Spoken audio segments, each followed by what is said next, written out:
we have yet another artist with us whose body of work in the visual arts often gets overshadowed by his fame and acclaim in the fields of theatre and cinema. Let's welcome Shri Amol Palekar, who had the fortune to meet and interact with Gaitonde. As I always say, being my wife is the least of her qualification. Thank you, Sandhya, for uttering those kind words about me.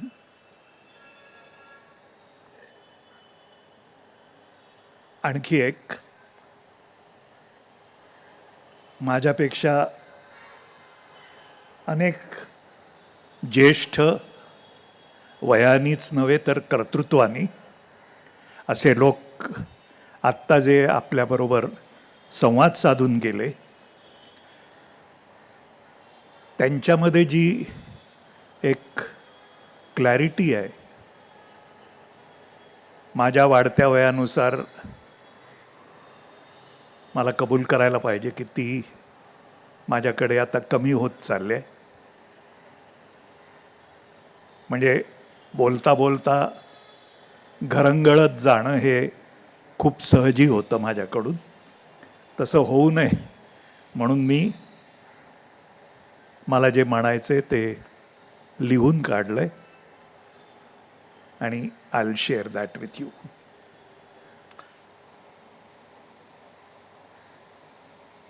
So, distinguished dignitaries on the stage and my art lover friends. Firstly, let me congratulate Satish and his brilliant team from CHINHA for this wonderful book. Thank you all who have unfolded different layers of Gaitonde through their respective articles in the book. Thank you, Shanta, for your lovely translation. The print quality is outstanding, capturing the nuances of Gaitonde's art with stunning color accuracy and tonal depth. It's a great pleasure that we all ought to possess, if not Gaitonde's paintings, at least through this book. Considering the time constraint, I'm going to briefly unravel a few folds in Gaitonde's legacy through his own conversations. Let me begin by quoting one of his rare interviews, which is reproduced in this publication.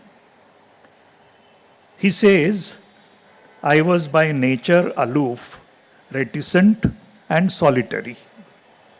None of us in the group had deliberate plans to evolve an Indian style. I possessed no philosophy of art, no preset mold or style. How did it matter that modern Indian art had no roots in tradition? My approach was very different from my friends. I felt no need to explain why I was and what I was. This is why Paul Klee, Indian miniatures, and Zen did not keep me bound. In fact, I went beyond them. I was at a liberty to move where I please in this abstract space. I had a sense of immense freedom. My painting did not become a slave to my style. Instead, my art and style complemented each other. My paintings are not polychromatic, they are monochromatic. There is one dominant color which dictates what the others should be. If I begin with green, the color begins to reveal its nature gradually during the process of painting. Other colors might enter later, but they too are there in search of that green. I think these words succinctly summarize the heart and underlying spirit of Gaitonde's work.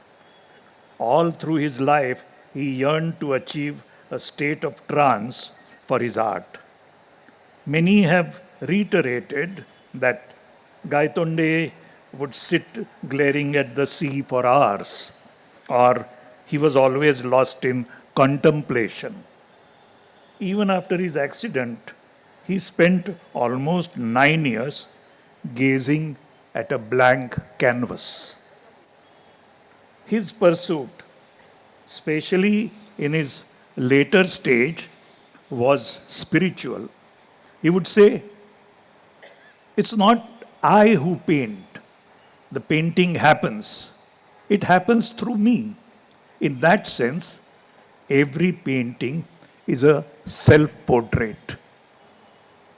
He probably meant that once you have understood what you see is illusory, then the idea that you have done something also proves to be an illusion. So to me, the title of this book could have been Gaitonde Between the Illusions.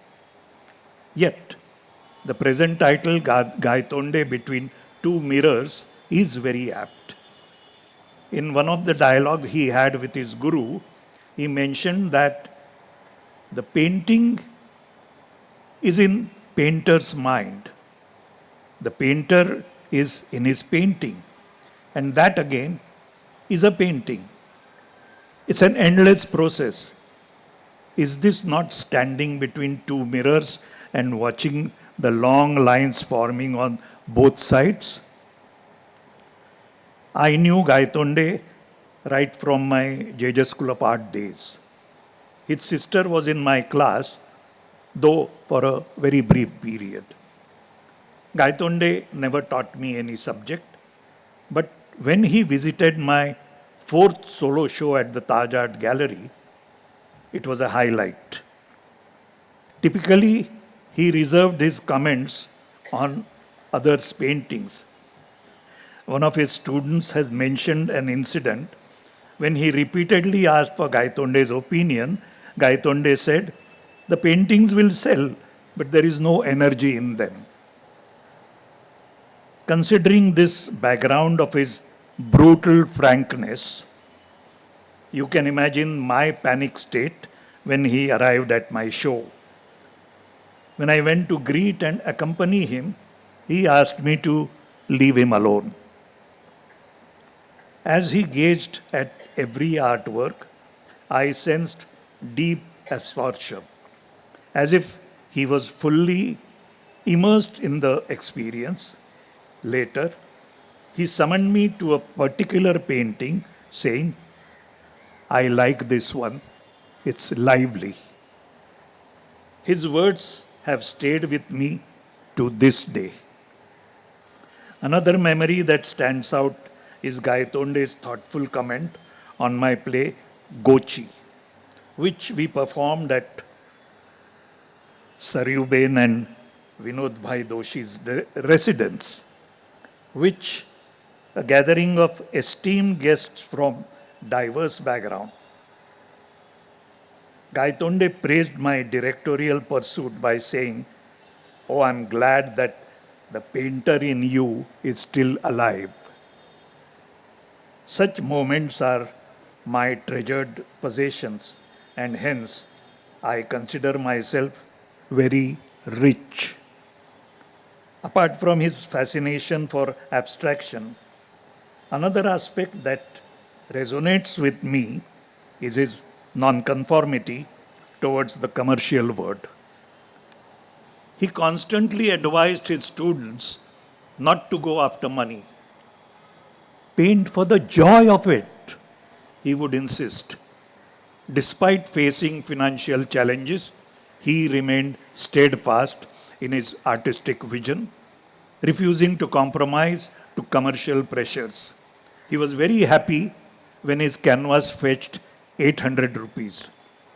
He would treat all his students.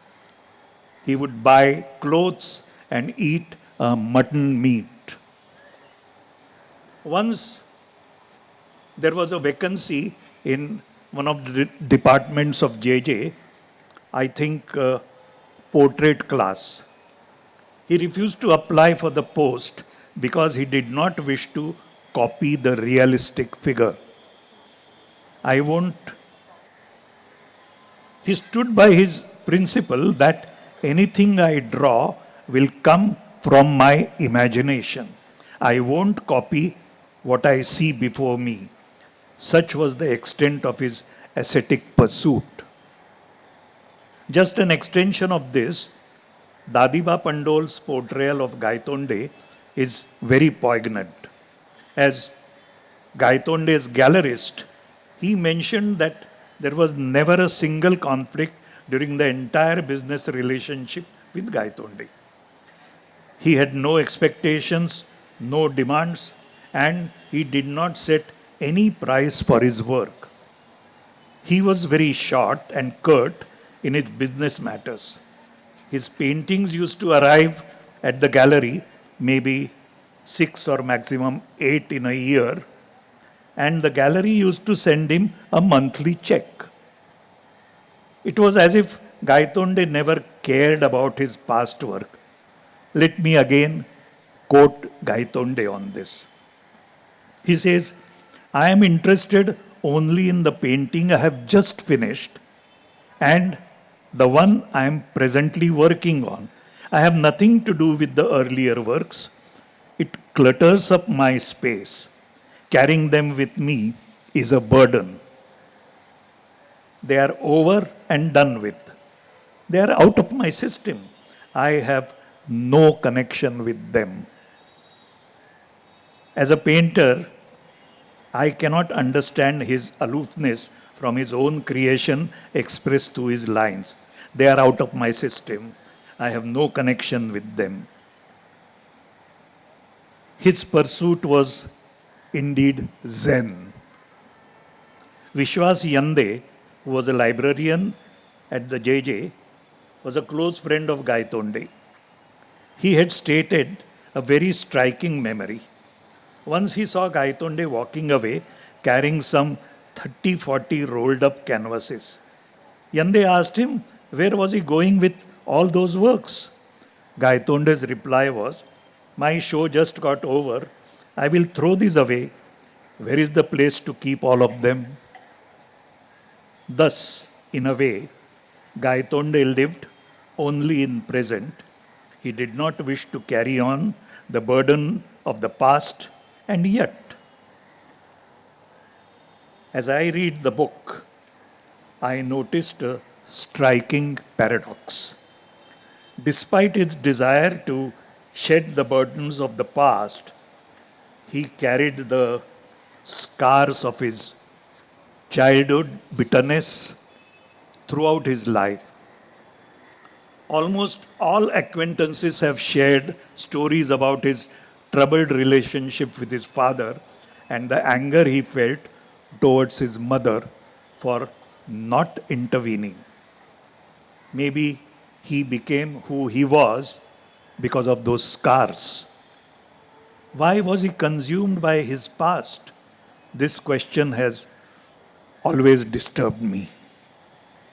Dadiba also mentioned that Gaitonde never painted a single work for a patron or a commissioned work, so to say.